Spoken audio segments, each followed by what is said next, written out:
आप सबको मेरा नमस्कार, सबको मेरा प्रणाम। कल शाम को मैं टीवी देख रहा था, एग्जिट पोल आ रहे थे, देखे आप लोगों ने? देखे। क्या देखा?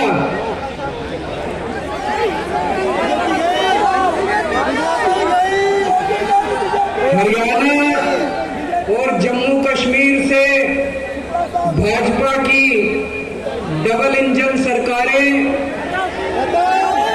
जा रही हैं। दोनों राज्यों से भाजपा की डबल इंजन सरकार जा रही है। अब डबल इंजन फेल हो गया देश के अंदर। एक इंजन तो जून में ही खराब हो गया था जब इनके 240 सीट आई थी। अब दूसरा इंजन एक एक करके अभी हरियाणा से दूसरा इंजन जा रहा है, फिर जम्मू कश्मीर से जा रहा है, फिर झारखंड से भी जाएगा, फिर महाराष्ट्र से भी। अब सारे डबल इंजन की सरकार जा रही है। लोगों को समझ में आ गया डबल इंजन सरकार मतलब महंगाई, बेरोजगारी और भ्रष्टाचार।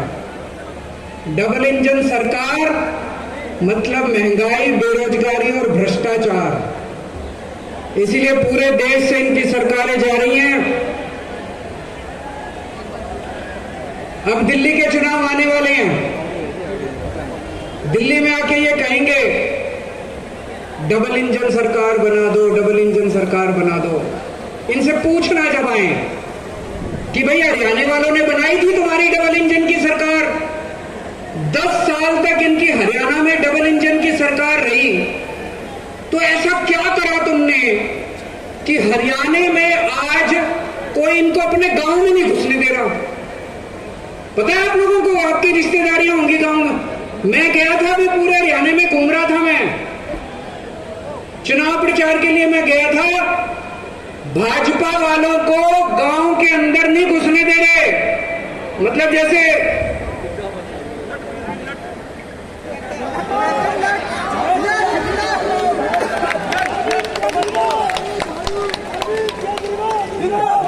धक्के मार मार के लोग मोहल्ले में नहीं घुसने दे रहे, गलियों में नहीं घुसने दे रहे, गांव में नहीं घुसने दे रहे। तो डबल इंजन की सरकार तुम्हारी हरियाणा में बनाई थी। ऐसा क्या कर दिया तुम लोगों ने कि हरियाणा वाले तुमको दुत्कार के भगा रहे हैं अपने अपने गांव से? उत्तर प्रदेश में 7 साल से डबल इंजन की सरकार है। कुछ तो गड़बड़ करी होगी तुमने कि आधी सीट रह गई तुम्हारी लोकसभा के अंदर उत्तर प्रदेश से। क्या गड़बड़ करी तुम्हारी डबल इंजन ने? मणिपुर में इनकी डबल इंजन की सरकार है। 7 साल से जल रहा है मणिपुर, पिछले 2 साल से जल रहा है। तो ऐसी डबल इंजन की सरकार चाहिए कि मणिपुर बना दे या हर राज्य को? तो अगर ये आए आपके पास और कहे डबल इंजन की सरकार चाहिए, तो बोलना बिल्कुल नहीं बनानी डबल इंजन की सरकार। थक गया ये देश डबल इंजन की सरकार से। डबल इंजन का मतलब है डबल लूट, डबल भ्रष्टाचार। मोदी जी के एक दोस्त हैं, नाम पता है सब लोगों को? एक ही कहते हैं मोदी जी कहीं भी विदेश जाते हैं, उनके पीछे पीछे वो जाता है और उनके लिए ठेके इकट्ठे करके लाते हैं। देश में जितने काम है सारे उनको दे रहे हैं। केंद्र सरकार में जितने ठेके हैं सारे उसको मिलते हैं। कौन है? डबल इंजन की सरकार इसलिए चाहिए कि केंद्र के तो सारे ठेके दे दिए, अब राज्यों के ठेके भी देने हैं उनको, इसलिए इनको डबल इंजन की, डबल लूट की सरकार चाहिए। अभी आएंगे आपके घर में, आएंगे चुनाव में और कहेंगे जो जो केजरीवाल ने किया वो सारा काम हम करेंगे। अभी कह रहे हैं, ये जा रहे हैं जगह जगह, जो जो केजरीवाल ने किया सारा काम हम करेंगे। तो उनको कहना फिर तुम्हारी क्या जरूरत है? केजरीवाल है ही हमारे सारे काम करने के लिए, फिर इनकी क्या जरूरत है? चलो इनको एक मौका देते हैं, इनसे ये पूछना, केजरीवाल ने बिजली फ्री कर दी, आज इनकी 22 राज्यों में सरकारें हैं, इनसे पूछना एक राज्य बता दो जहां तुमने बिजली फ्री करी हो। एक राज्य बता दो। गुजरात में, राजस्थान में, अगले साल 17 सितंबर को आप 75 साल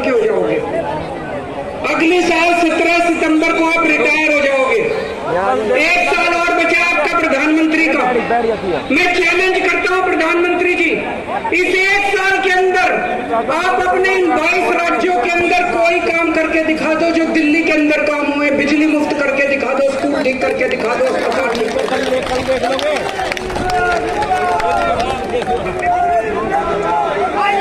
लोग ये कह रहे हैं 10 साल हो गए मोदी जी को राज करते करते, 10 साल में इन्होंने कुछ नहीं करा। जब ये रिटायर होंगे तो लोग सोचेंगे क्या करके गया, कुछ नहीं करके गया।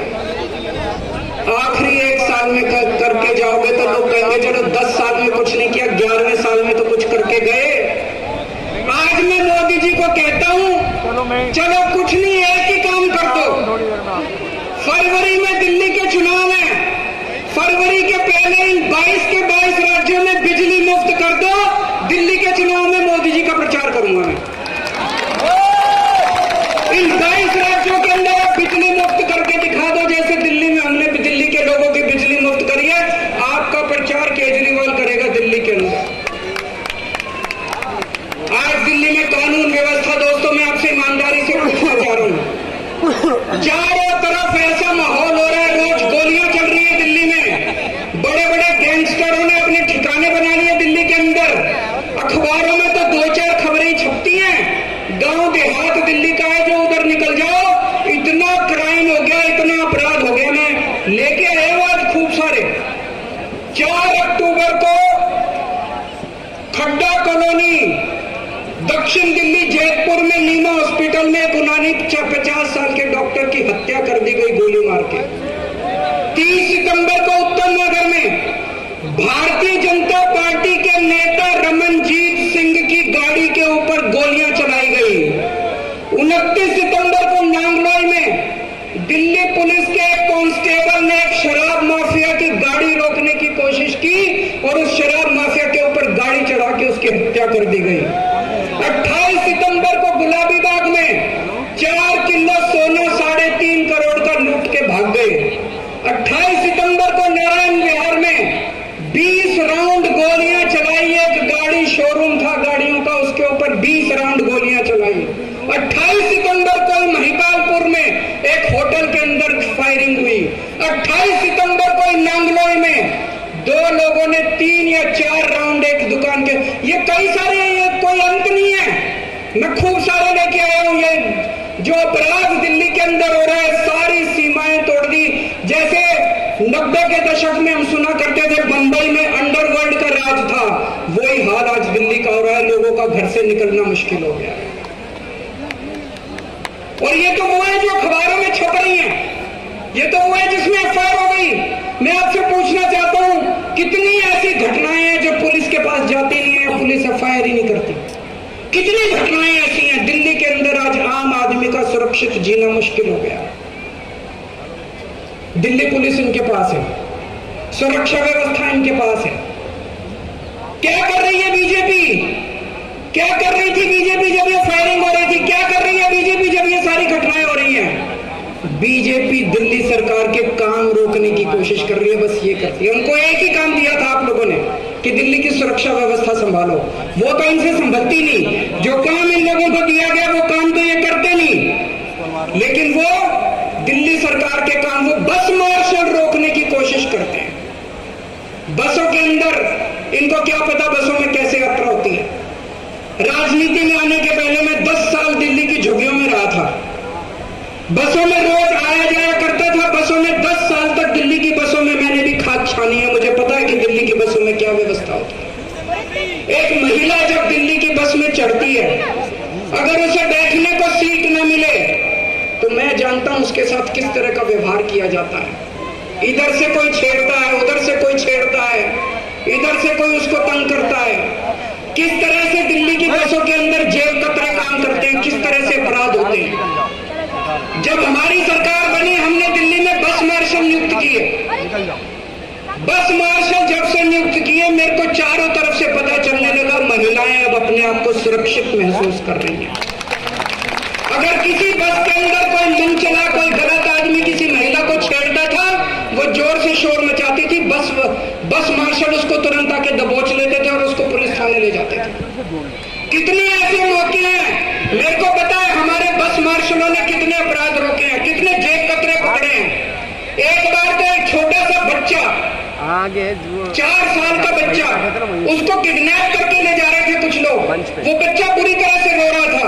बस मार्शल को शक हुआ कुछ तो गड़बड़ है। वो एक स्टॉप पे नहीं उतरा, एक आदमी उस बच्चे को लेके, वो बस मार्शल उसके पीछे पीछे उतर गया और उसको रेलवे स्टेशन तक उसका पीछा किया। तब पता चला वो बच्चे को किडनैप करके ले जा रहा था। हमारे बस मार्शल ने उस किडनैपर को पकड़ के और उसको बच्चे को अपने माँ बाप पे बैठाया। अरे तुमसे तो नहीं संभल रही दिल्ली की सुरक्षा व्यवस्था। अगर कोई दूसरा अच्छे काम कर रहा है उसको तो मत रोको यार। अगर हमने दिल्ली की बसों में सुरक्षित व्यवस्था ठीक की थी, तुम्हें ये पूरी दिल्ली के अंदर करनी चाहिए थी। तुमने बसों के अंदर भी बंद कर दी, शर्म आनी चाहिए तुम लोगों को। इन्होंने बस मार्शल 1 साल हो गया दिल्ली के अंदर बंद किए हुए। 3-4 बार तो मैं दिल्ली के एलजी के पास होके आया। मैंने दिल्ली के एलजी के पैर पकड़े, मैंने कहा ये बस मार्शल बंद मत करो। एक तरफ इन्होंने दिल्ली में बसों के अंदर महिलाओं को सुरक्षित कर दिया, यात्रियों को सुरक्षित कर दिया। दूसरी तरफ ये बस मार्शल कौन है? ये गरीब बच्चे हैं बेचारे।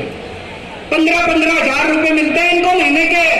अरे 15 हजार रुपए में आजकल कौन नौकरी करता है? गरीब आदमी तो नौकरी करता है। कोई इनका बीजेपी के नेताओं का बच्चा तो नौकरी नहीं करता बस मार्शल की। गरीब आदमी तो नौकरी करता है। बहन जी गलत तो नहीं कह रहा? गरीब आदमी तो नौकरी करता है। इन 10,000 बस मार्शल की नौकरी छीन ली इन लोगों ने। और कितनी नौटंकी कर रहे हैं, कितना झूठ बोल रहे हैं। कभी कहते हैं कैबिनेट नोट पास नहीं किया, कभी कहते हैं फलाना नोट पास नहीं किया, ये नहीं किया। कल हमारी सारी कैबिनेट बैठ गई इनके साथ। आतिशी जी, सौरभ भारद्वाज, ये हमारे सारे मंत्री बैठ गए। बोले बताओ कहां साइन करने हैं? बोले कैबिनेट नोट पास करो। इन्होंने कैबिनेट नोट बना दिया। कल ये सारे दिल्ली के सामने, सारे देश के सामने ये नंगे हो गए। इसका मतलब इनकी नीयत नहीं है। इनकी नीयत नहीं है। ये गरीबों के खिलाफ है। ये लोग, ये गरीब विरोधी हैं। मेरे को पता चला जब मैं जेल में था, इन्होंने 500 डेटा एंट्री ऑपरेटर निकाल दिए अस्पतालों से।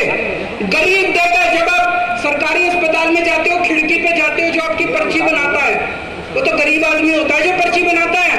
पर्ची बनाने वाले 500 आदमी निकाल दिए इन लोगों ने, बीजेपी वालों ने। 1000 आपके सीवर की सफाई करने वाले लेबर निकाल दी इन लोगों ने। जब मैं जेल में था, सीवर की सफाई करने वाले 1000 कर्मचारी निकाल दिए इन्होंने। इन्होंने अलग अलग विभागों से फेलोज निकाल दिए इन लोगों ने। इन्होंने 5000 होमगार्ड की तनख्वाह रोक रखी है 5 महीने से। इन्होंने वृद्धावस्था पेंशन रोक रखी है 5 महीने से। इन्होंने विडो पेंशन रोक रखी है, विधवा पेंशन रोक रखी है 6 महीने से। इन्होंने डीटीसी के जो पेंशन धारी हैं उनकी 8 महीने से पेंशन रोक रखी है। अरे शर्म कर लो यार। अरे भगवान से डरो तुम लोग। भगवान है इस दुनिया में, है कि नहीं है? कौन कौन मानता है भगवान है? अरे बहुत बुरा करेगा तुम लोगों का।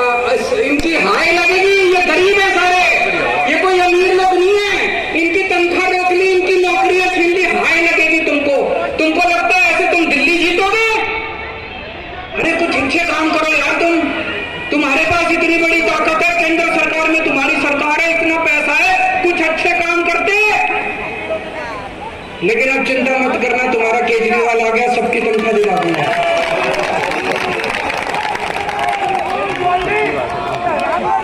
सारे काम करा दूंगा, सबकी तनख्वाह दिला दूंगा, सबकी नौकरी वापस करवाऊंगा। जितने बस मार्शल हैं, सारे बस मार्शल को कहना चाहता हूं आपका बड़ा भाई आ गया।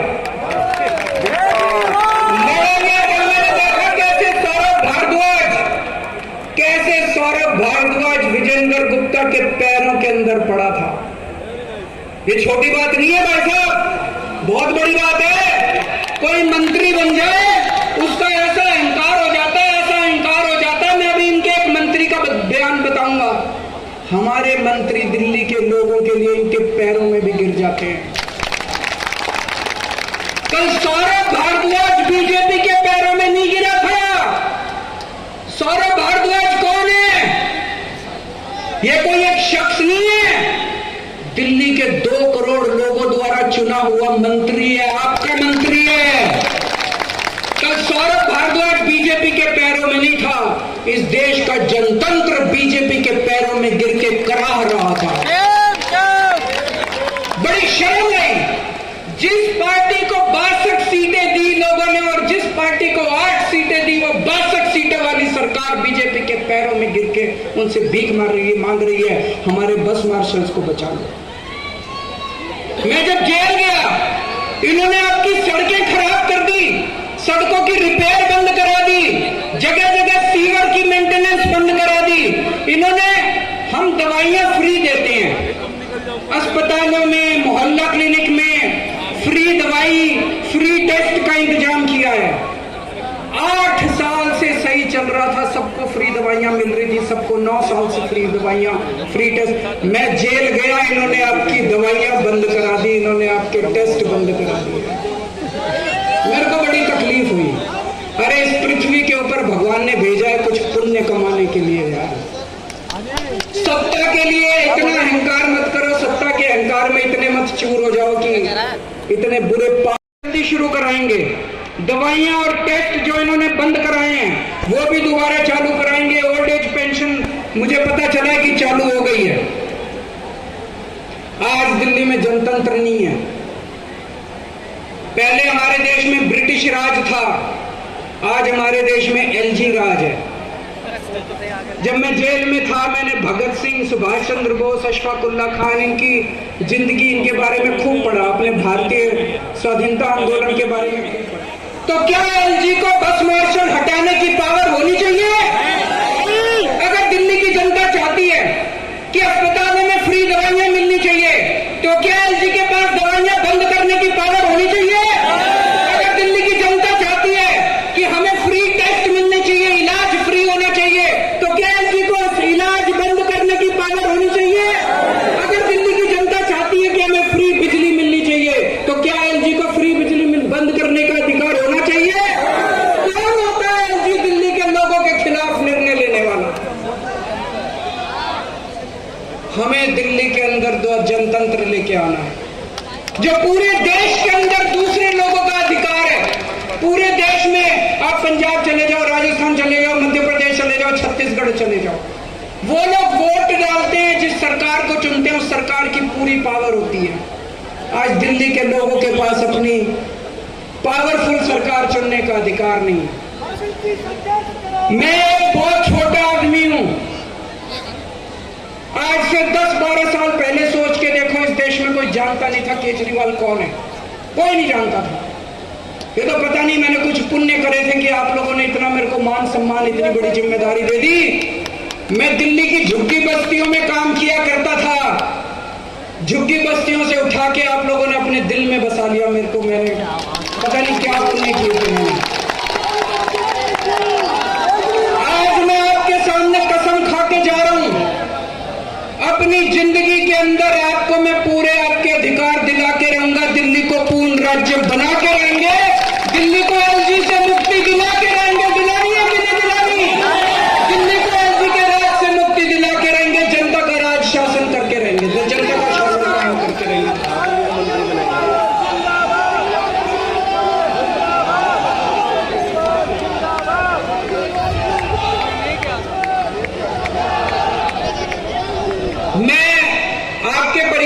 कोई नहीं, मैं आपसे मिलूंगा, मिलके जाऊंगा। आप बैठ जाओ, सामने बैठ जाओ, आपसे मिलके जाऊंगा, चिंता ना करो।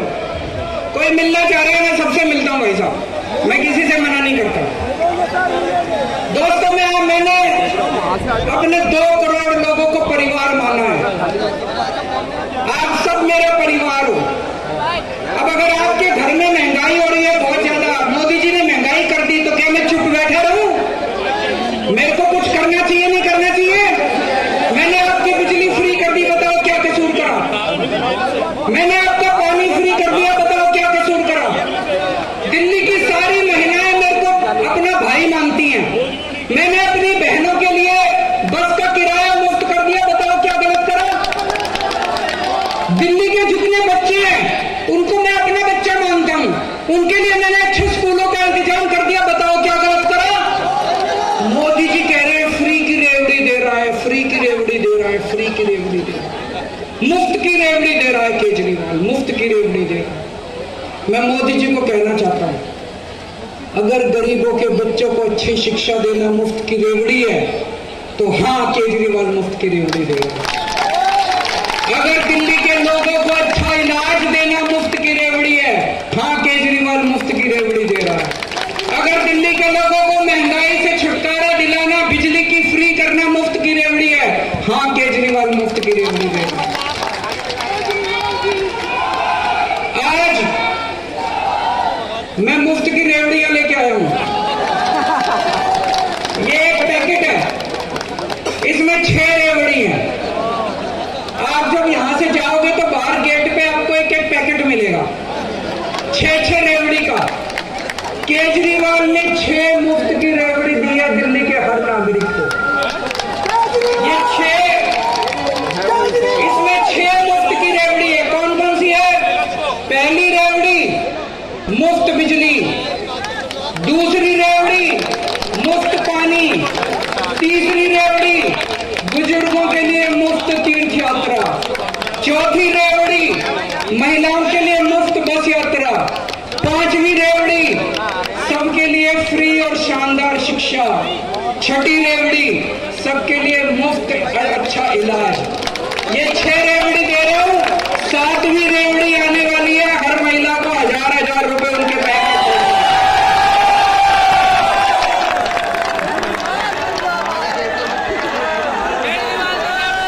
मैं प्रधानमंत्री जी को कहना चाहता हूं, ये 6 रेवड़ी है और 7वीं रेवड़ी आने वाली है। आपको ये पैकेट मिलेगा। ये रेवड़ी जो है इसमें चीनी से बनती है रेवड़ी। ये चीनी तो जनता की है। इसमें जो तिल है वो तिल भी जनता का है। इसमें जो घी लगा है वो घी भी जनता का है।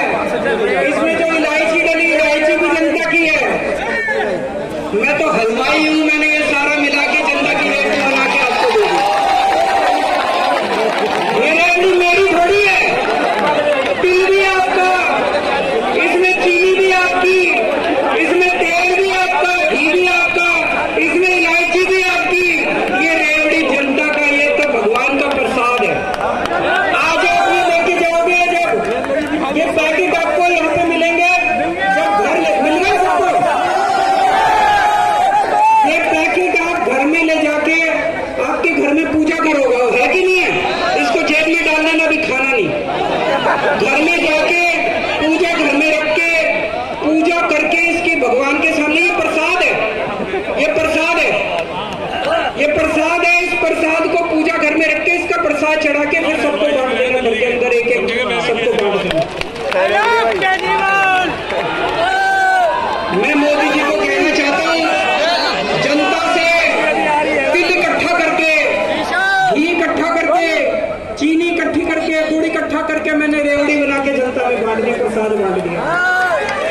मोदी जी, आपने तो सारी की सारी मिठाई की दुकान उठा के अपने दोस्त को दे दी। आपने तो पूरी की पूरी मिठाई की दुकान उठा के अपने दोस्त को दे दी। ये गलत है। मेरा कसूर है, दिल्ली की एक भी रेवड़ी मैंने मोदी जी के दोस्त को नहीं लेने दी। एक भी रेवड़ी, सारी रेवड़ी मैंने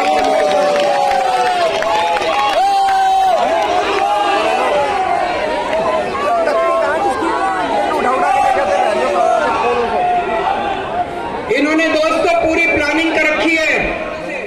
जब केजरीवाल ने पंजाब में और दिल्ली में बिजली फ्री कर दी, तुमने क्यों नहीं करी? तो ये गुजरात में बिजली फ्री नहीं करते, अब ये दिल्ली और पंजाब में बिजली फ्री बंद करना चाहते हैं, ताकि गुजरात के लोग आवाज न उठाएं, ताकि यूपी के लोग आवाज न उठाएं।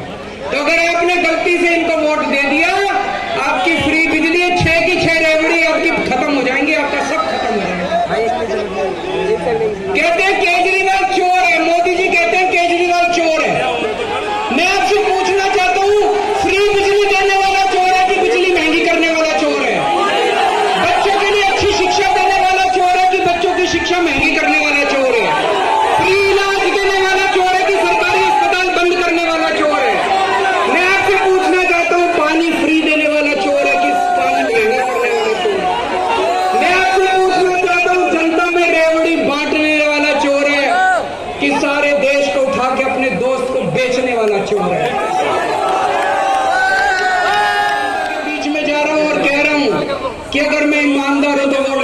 वोट मत देना। इसलिए मेरे अंदर हिम्मत है ये कहने की, क्योंकि मैंने चोरी नहीं की। आज इतनी यहाँ पे आज मैं जनता की अदालत में आया हूँ। मैं आपसे पूछना चाहता हूँ, जिन जिन लोगों को लगता है केजरीवाल ईमानदार है, हाथ खड़े कर दो। जिन जिन लोगों को लगता है मोदी जी ने केजरीवाल के खिलाफ गंदा षड्यंत्र रचा था, हाथ खड़े कर दो।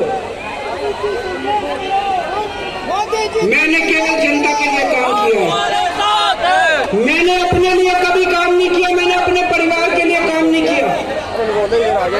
आप देखोगे सारी पार्टियों के अंदर जब टिकट देने की बात आती है, एमएलए का टिकट, एमपी का टिकट, तो इनको अपने बच्चे याद आते हैं कि नहीं आते? इसका बेटा, इसका भाई, इसका बाप, इसकी पत्नी, इसका फलाना, इसका। मैंने अपने किसी रिश्तेदार को आज तक टिकट नहीं दी। मैंने कभी अपने बेटे को टिकट नहीं दी। मैंने आपके बच्चों को टिकट दिया, आपके बच्चों के लिए स्कूल बनवाए। मैंने हमेशा आपके बच्चों का ख्याल रखा। अभी जब दिल्ली का नया मुख्यमंत्री बनाने की बात आई, इन्होंने बीजेपी वाले ने खूब उछाला, केजरीवाल अपनी बीवी को बनाएगा मुख्यमंत्री, अपनी बीवी को बनाएगा। मेरी बीवी मुख्यमंत्री बनने के लिए बेताब नहीं है। हमने अपनी कार्यकर्ता को मुख्यमंत्री बनाया था।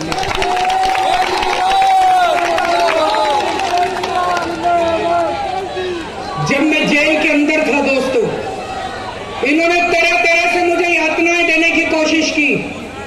इन्होंने मेरा इंसुलिन रोक दिया, मेरी दवाइयां रोक दी।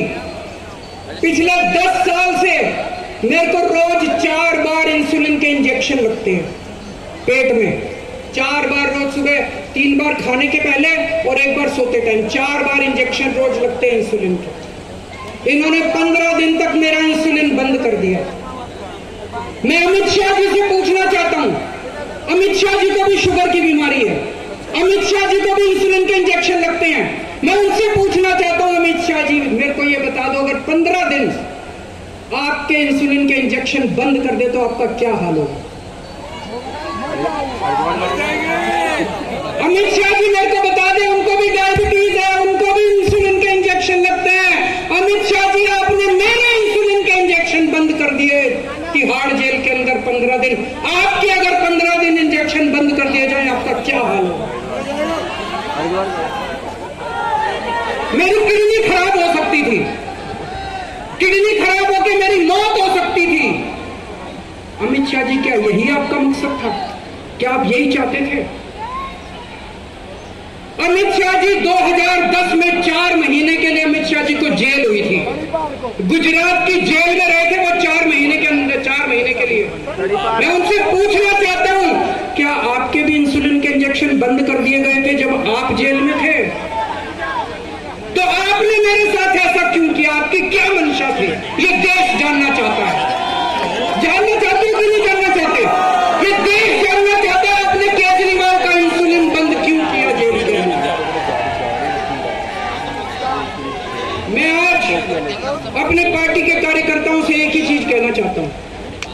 मैंने कई बार बोला है, हम राजनीति में आए हैं। राजनीति में आने के बाद जब आप सत्ता में होते हो, आपके अंदर अहंकार आ जाता है। अहंकार मत करना कभी भी।